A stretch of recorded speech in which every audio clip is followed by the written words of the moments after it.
Goda Marion Gott te sehen, ik wens die in je zeen en schijn dag. Ans Bibelvers van Deus in Lukas 24, vers 32. Dan zeiden zij, einer zum anderen, branden onze harten nicht in ons, als hebt den Weich mit ons redet, en ons de Schaf uitleert? Viele Menschen sagen, dass die Bibel bloß ein oude Buch ist.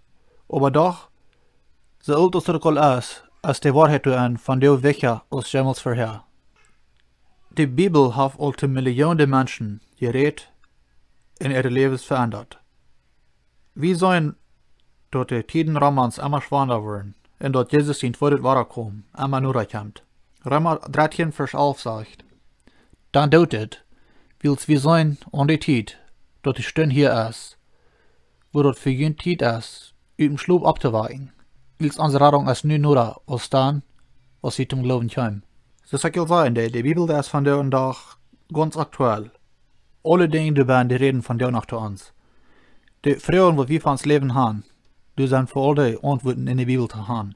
Zum Beispiel, wer bin ich? Warum bin ich hier? Wo bin ich hergekommen?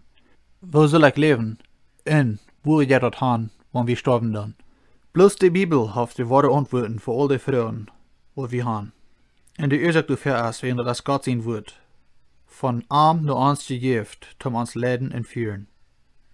Die Freude ist die Bibel, die Grundlage, wo du abhören das. Gott ist sehen, und hab wieder gesehen,